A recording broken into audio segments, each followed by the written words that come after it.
No other fabric can make a woman look more elegant and beautiful like an Indian sari. This exquisite piece of fabric has been the go-to for the Indian woman right from the era gone by to the ever-evolving new age of fashion today. This week on Lifestyle My Way, we have Rohini Singh Gupta, who has teamed up with her mother, Kubrani Dipti Singh Ji of Kachi, Baroda, and together they weave magic on the humble sari to turn it into a chiffon masterpiece, giving the traditional sari a contemporary and modern twist, as described in their business page under the brand name Just Chiffons. Let's talk to the beautiful Rohini today and find out all about the interesting work that goes into Just Chiffons. Hi Rohini, welcome to Lifestyle My Way. Hi Deepti, thank you so much and thank you so much for having me on your show. I'm really excited and it's a privilege and an honor. It's my honor too. And I'm really happy because, from Masters in Communication, today you have become this businesswoman, entrepreneur, and it's really inspiring to see you, do what you do. Can you share with us a little bit about your growing years in Indore and a little bit about your royal connection as well? Sure. So I was born in Indore. My family settled in Indore, though we come from this small state called Kachi Baroda, which is in Madhya Pradesh. It's 2 hours away from Indore. But my grandfather has settled in Indore, and so we were all born and brought up here.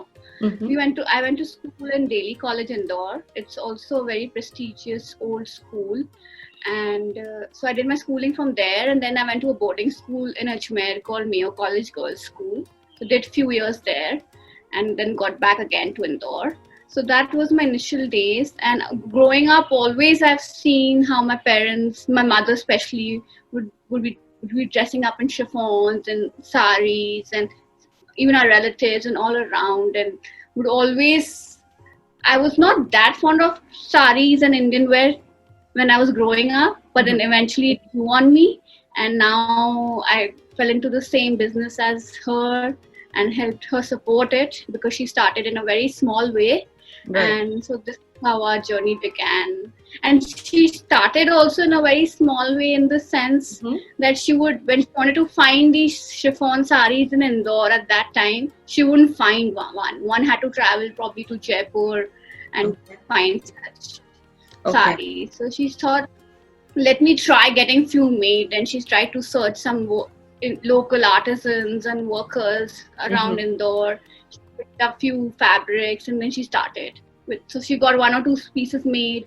They turned out quite nice, and the relatives were like, "Oh, why don't you give this to us, and you can make more?"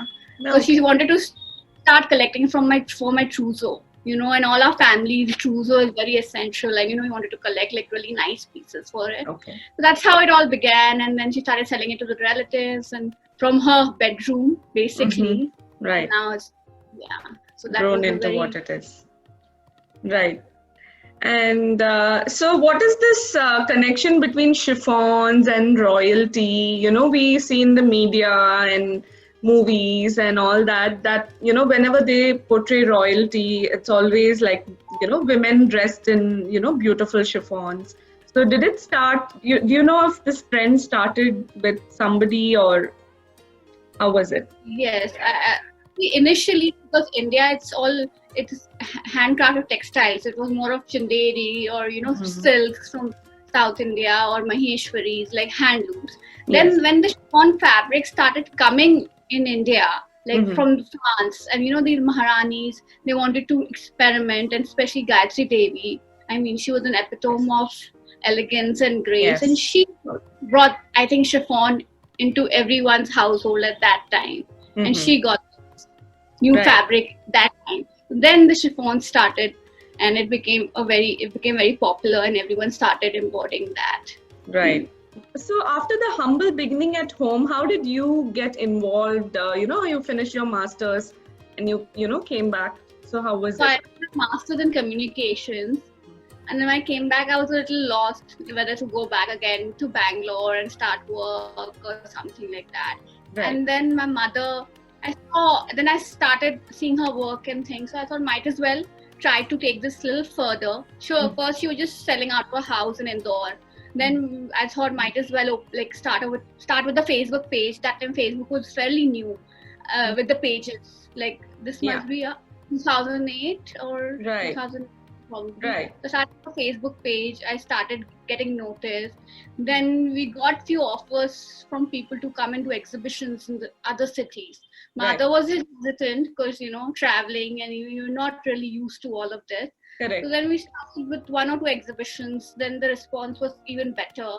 My studies were helpful in the way that masters in communication that I started like I knew what to do next, and how the social media is useful enough in the way. And then it's all because of social media. It's today who we are, like Instagram or Facebook. People connect with us on WhatsApp, and then help them choose a nice space. Right. So talking about social media, what do you think is the role of social media today in any new business? Because I think it plays a major role. When I started posting few things and our pictures, I still get responses. And then I feel it's social media, it just connects the buyer to the seller directly, and it gives them the personal relationship and the personal space. And then the trust builds up over, when they connect with you, and then you go back and forth with messages. And that's how the trust builds up. And then it's on your wall, it's on the Insta. It's all there. Absolutely. And I feel like it's also useful because you can see your happy customers posting their reviews and their pictures, so you get a direct feedback from others as to how your product is, and that helps the new customers build more trust and have more trust. And then there are no boundaries. Like someone sitting like from Indore, I'm selling one person I sold in Amsterdam. She was she wanted a sari for a nice light reception, and she was like how to go about it and things. Right. So yeah. And then we always these customers, because first time if they're buying something so expensive online, and that too you don't even have a website, so the trust issue comes. Right. Then you always tell them, don't worry, we have a full return policy. That's what I always do. I think that's my one plus point. USP. Give a return policy, so people then they're free to buy, and they're very carefree to choose and stuff. Somebody contact you, do you customize every piece? How's the whole process of your business like? So actually the major designing part was all my mother's. She used to sketch it. She did few sketches, and she sketches, and then she tells the artists and karigars to do what designing on, and she chooses the color and stuff. So once the product is ready, then I come into the picture. I click like pictures on the dummy, or then I try to post it on the social media. And if there's anything new, I put up a story or on the post, and then if people then connect with me on the direct messages, or my WhatsApp number is also mentioned, and then if they want to see buy that particular sari, or if they ask me for my catalog, I have few pieces always ready, around 40 to 50 saris. More than that, actually 70 to 80 saris. We have a stock of that, so that we send them across the pictures, and then they choose between that, or if they want a design to be made in any other shade, or they want a less work, they don't want to spend so much on a particular sari, and then they give me a budget. They do that also, like give me such kind of sari in like 15,000. Then I work according to their budget, and then I sell them. So the whole process takes 25 to 30 days after the order. Once the order is made, then till the sari reaches them. Okay. Very nice.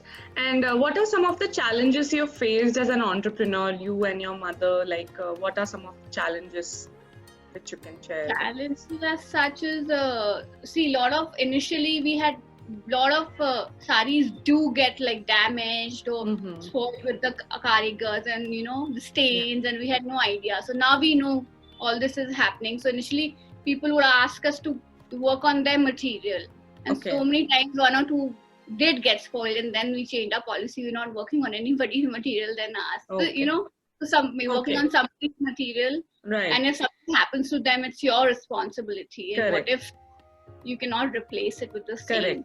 Correct. And then also with WhatsApp and Facebook, we get a lot of inquiries. Yeah. Which are, some customers are not even that serious. So, my time consuming. It's quite time consuming to tend to each and every one. Yes. And yeah, so that's there.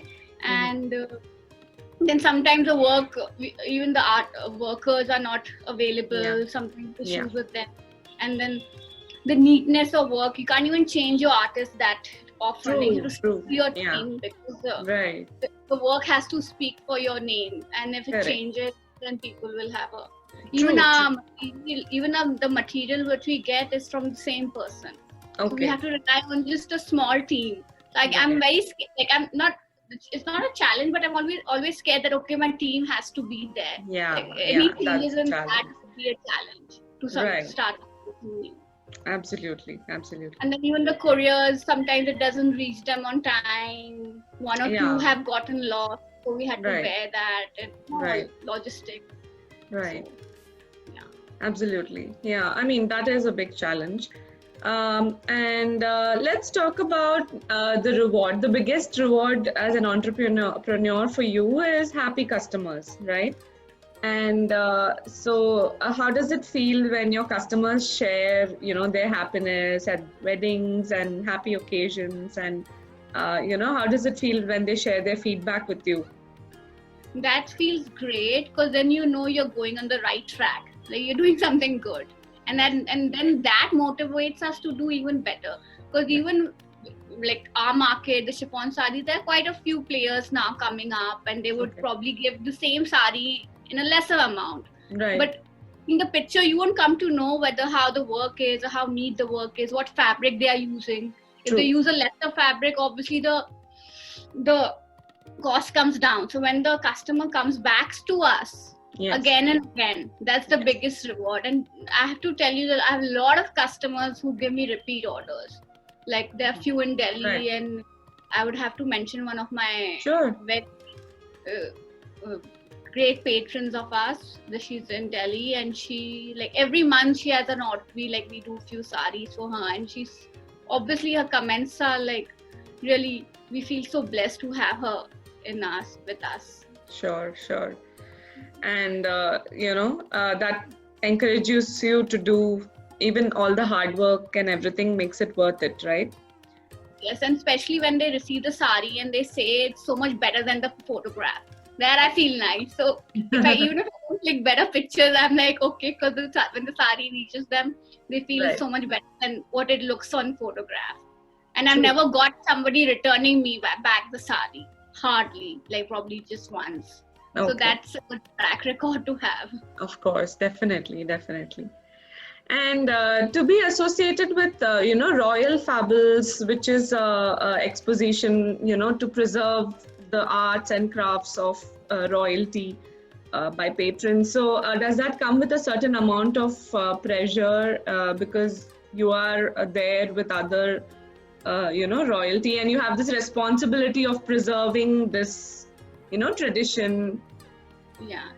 I won't say pressure, but it's a little challenging, because every year if you're going to these exhibitions, you have to come up with something new. Even in chiffon saris, like you have to, every time mom thinks of something different which we can tweak a little bit, so there's something new to give them, and yet it is preserving and reviving our culture at the same time, with something new and contemporary for the modern day to have that. True. Right. So, and I was really thankful to Mrs. Anshu Khanna, that's her Royal Fables, is her brainchild, and who got all of us together. And now we've been associated with them from 2012, and it's been an honor. And she's really helped us grow. I don't think we would have grown this much if it wasn't for Royal Fables. She gave us the right platform to showcase all our stuff, and even like the media and the press, and she has really helped us with all of that. We've only grown because of her. So it's been nice to be associated with it, and plus meeting other royalties and other families and seeing what they are doing, you get inspired, and then you can use that in your work. Right. Wonderful. And finally, share with us your 2 cents, to people who want to become entrepreneurs, who want to start something, on the similar lines, or even, something else in the fashion industry. So, share some words to motivate people. What I can say is one has to be true to themselves and one has to be passionate about what they want to start with. And it doesn't have to have a huge investment. I mean, you should have the right idea. And if you think that idea will work and you're passionate about it, then I think nothing can stop you from doing what you want to do. Yes. Okay. So Rohini, can you share with us, your business details and how would one approach you to, be able to buy a sari for local and also people who live abroad, international? So as of now, we have an Instagram page called Just Chiffons. Okay. And so they can connect with me through that. And probably in a month's time, I'm working on our website. So that should be launched soon. So then they can shop directly on the website and we would be having all our products there. So I think that'll be very helpful to buyers in India and international. Definitely.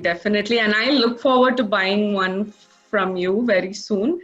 Once you launch your website, I'm going to share all the details of your Instagram page, your Facebook page, and your contact number and everything in the description box, so the viewers can, shop with you or contact you if they want to buy. Thank you so much for sharing all this information, Rohini. It was wonderful to have you on Lifestyle My Way. Thank you so much, and it was a pleasure as well. Thank you.